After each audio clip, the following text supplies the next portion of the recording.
कम दोस्तों, स्वागत करता हूँ फिर से आप सबको आपके अपने इस चैनल में। तो अगर जिस वीडियो के ऊपर बात करेंगे WazirX के बारे में, और यहाँ पर आप में से बहुत सारे लोग मुझे पूछते हो कि WazirX के ऊपर कैसे आप केस कर सकते हो, तो बाकी इसके ऊपर डिटेल्स में डिस्कस करेंगे। और केस करके जैसे मैंने पहले से ही आपको बता रहा था कि अभी इस टाइम पर अगर आप WazirX या फिर निश्चल के ऊपर कुछ भी केस डालोगे ना इंडिया में, तो उसके ऊपर कुछ इम्पैक्ट नहीं होगा। तो इसका प्रूफ जो है ना, मैं इस वीडियो के ऊपर आपको देने की कोशिश करूँगा। तो इसके ऊपर यहाँ पर the first reason is that कि WazirX अगर आप देखोगे तो उसने अपना जो केस था वो ऑलरेडी सिंगापुर कोर्ट के ऊपर मोरेटोरियम सबमिट कर दी है। ठीक है, यानी कि एक कोर्ट में अगर केस चल रहा है तो दूसरे काउंट्री के ऊपर उसके ऊपर आप केस इजीली नहीं डाल सकते हो। ठीक है, बस वही बात है। बट सब लोगों का यही अब इस टाइम पे क्वेश्चन है कि FIU है या FIU रजिस्टर्ड है, फाइनेंशियल इंटेलिजेंस यूनिट, जो हमारे इंडिया के ऊपर होती है। तो उसके अकॉर्डिंग जितने भी एक्सचेंजेस होती है, इन दैट केस FIU उस चीज़ को देखती है कि एक्सचेंज के ऊपर कुछ गलत हो रहा है या नहीं। ठीक है, तो बाकी उसके ऊपर डिटेल्स में डिस्कस करेंगे कि FIU रजिस्टर्ड होने के बाद भी अभी इस टाइम पे अगर आप कंप्लेन करते हो इंडिया में WazirX को लेकर, तो इन दैट केस कैसे रेस्पॉन्स आते हैं, तो उसके ऊपर भी मैं आपको डिटेल्स में यहाँ पर बताने की कोशिश भी करूँगा। ठीक है, तो बाकी वीडियो को पूरा अंत तक ज़रूर से देख लेना। और जितने भी हेटर्स है जो आके वीडियो में गाली देते हैं, तो उनको बस यही बोलूँगा कि अगर आपका कोई भी फंड्स WazirX में नहीं है तो आप ये नहीं समझ सकते हो कि अभी इस टाइम पे लोग किस फेज से यहाँ पर ना अभी इस टाइम पे पास ऑन कर रहे हैं। तो इसके लिए बेटर यही रहेगा कि अगर आपका कोई ओपिनियन नहीं है, अगर आपका लॉस नहीं हुआ है WazirX में, तो वीडियो को स्किप भी कर सकते हो। और बाकी जितने भी लोग फ्रस्ट्रेटेड अभी इस टाइम पे है, तो देखो मेरे पास कुछ ऐसा है नहीं जो कि मैं आपके पैसे ला के दे दूँ WazirX से। तो बाकी मैं जितना हो सके उतना अपडेट्स आपको प्रोवाइड करने की कोशिश कर रहा हूँ। रीज़न बीइंग मेरा काम यही है। अगर मैं चाहता तो फिर मैं यार्ड ड्रॉप्स के ऊपर भी वीडियोज़ डाल सकता था, जैसे हैमस्टर के ऊपर लोगों ने बहुत सारे वीडियोज़ बनाए, बहुत सारे व्यूज़ भी लिया लोगों ने। तो मैं भी अगर उस लाइन पे जाता तो मैं आज के डेट में बहुत अच्छा सा व्यूज़ भी लेता, और इस दैट केस मेरा बहुत अच्छा सा सब्सक्राइबर बेस भी हो जाता। ठीक है, तो मैं इस चीज़ इसलिए नहीं जा रहा हूँ। Reason being as a community में इसको चला रहा हूँ, और मैं बहुत साल ऑलरेडी हो चुके हैं। आज जैसे नया नहीं है कि मैं नए वीडियो बना रहा हूँ इसके ऊपर, मैं लास्ट 3 to 4 ईयर्स से वीडियोज़ बना रहा हूँ रेगुलर बेसिस में। तो इन दैट केस मैं आप सबको यही रिकमेंड करूँगा कि WazirX जब तक लोगों के पैसे नहीं आ जाते हैं ना, तब तक मैं इसके ऊपर डिस्कस करूँगा, चाहे कुछ भी हो जाए। ठीक है, तो बाकी जितने भी लोग पहले से देख रहे हो तो देखते रहना। बाकी जो भी अपडेट्स निकल के आएगी उसके ऊपर मैं ज़रूर से आपको अपडेट करने की कोशिश भी करूँगा। और बाकी वीडियोस बहुत लोग देखते हैं और लाइक नहीं करते, तो लाइक आप ज़रूर से कीजिए। और बाकी चैनल को सब्सक्राइब नहीं किया है तो चैनल को सब्सक्राइब भी कर सकते हो। ठीक है, तो BTC की अगर हम बात करें तो राइट नाउ BTC चल रहा है 64,000 के आसपास। एंड BTC में यहाँ से मैं जैसे मॉर्निंग में भी मैं आपको बता रहा था कि इसी जोन के आसपास हमें एक करेक्शन देखने को मिलेगा, विच इज़ नियर अराउंड 64,800। यहाँ तक हमें एक करेक्शन देखने को मिल सकता है।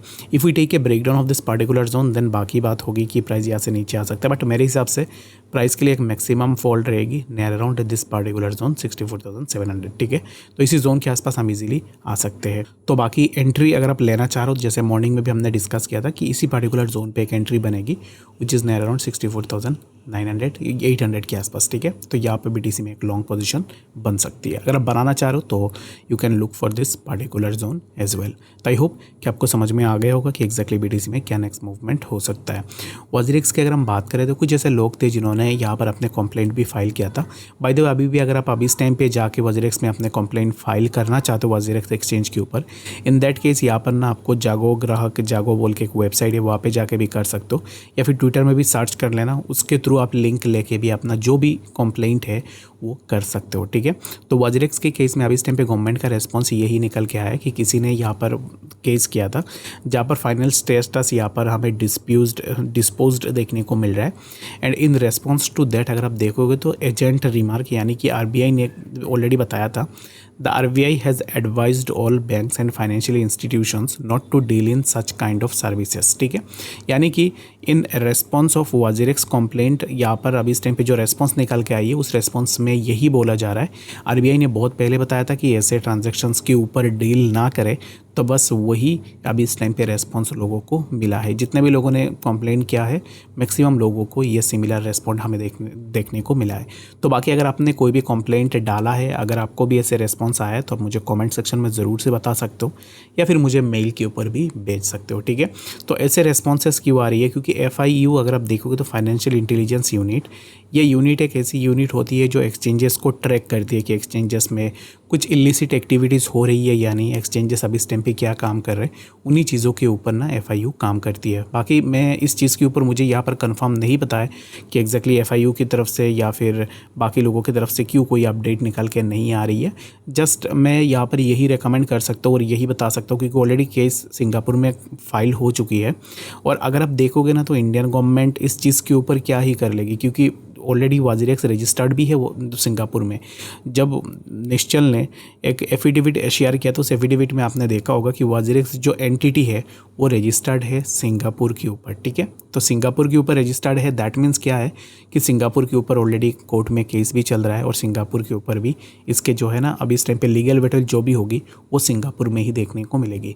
But the thing is that कि वाजीरेक्स सिंगापुर की है, ये बात किसी को नहीं पता आती, ठीक है। कैच तो यहीं पे है, वाजीरेक्स हमें स्पेशली अगर मैं भी बताऊँ तो मुझे भी पता था कि ये एक इंडियन एक्सचेंज है, इंडिया में रन हो रही है। बाकी 99.9% ऐसे लोग हैं जिनको यही पता था कि वाजीरेक्स इंडियन एक्सचेंज है।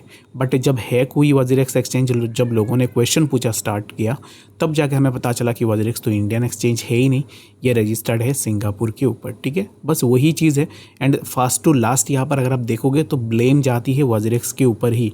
अगर आप देखोगे तो अगर आप यहाँ पर पहले बता देते लोगों को कि ये सिंगापुर बेस्ड एक एक्सचेंज है तो लोगों को तो ये पता चल जाता कि चलो सिंगापुर बेस्ड एक्सचेंज है तो इसमें हम ट्रेड करेंगे या नहीं, ये लोगों के ऊपर डिपेंड करती। बट इसको ब्रांड ऐसे किया गया, इसको प्रमोट ऐसे किया गया कि इंडिया का बिटकॉइन एक्सचेंज, ठीक है। अभी भी जाके अगर आप देखोगे वाजीरेक्स की ऑफिशियल ट्विटर हैंडल में वहाँ पर लिख का मिल जाएगा कि इंडिया का बिटकॉइन एक्सचेंज। इसका मतलब यहाँ पर लोग इन्फ्लुएंस तो होंगे ही ना कि अगर इंडिया के नाम सुनते हैं। मैं पर्सनली अगर कहूँ तो मुझे भी अगर कुछ यहाँ पर ऐसे मेड इन इंडिया या फिर इंडिया की एक्सचेंज वगैरह कुछ भी यहाँ पर देखने को मिलती है तो इन दैट केस मैं भी एक्साइटेड होता हूँ कि चलो यहाँ पर हमारे देश की ही एक्सचेंज तो इसको हम यूज़ कर लेते हैं, जो भी चीज़ें हो उसके ऊपर, ठीक है। सिर्फ एक्सचेंज की बात नहीं कर रहा हूँ।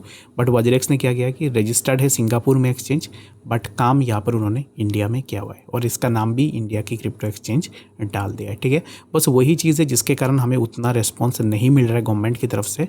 बाकी मैं होप यही करूँगा कि गवर्नमेंट की तरफ से कुछ ना कुछ पॉजिटिव अपडेट्स हमें देखने को मिले, क्योंकि लोग यहाँ पर अभी इस टाइम पे बहुत सारे ऐसे इंडियन, मैक्सिमम तो बहुत सारे क्या है 100% जो फंड्स है वो इंडियन लोगों के ही फंड्स है, वो अभी इस टाइम पे फंसे हुए हैं। तो मैं उम्मीद यही कर रहा हूँ कि आने वाले टाइम में कुछ ना कुछ हमें अपडेट देखने को मिल जाए। तो आई होप कि आपको समझ में आ गया होगा। बाकी चीज़ें कोई भी अगर डाउट है या फिर कोई भी कन्फ्यूजन है कमेंट सेक्शन में ज़रूर से पूछ सकते हो और बाकी मिलेंगे नेक्स्ट अपडेट्स के साथ। तब तक के लिए गुड बाय।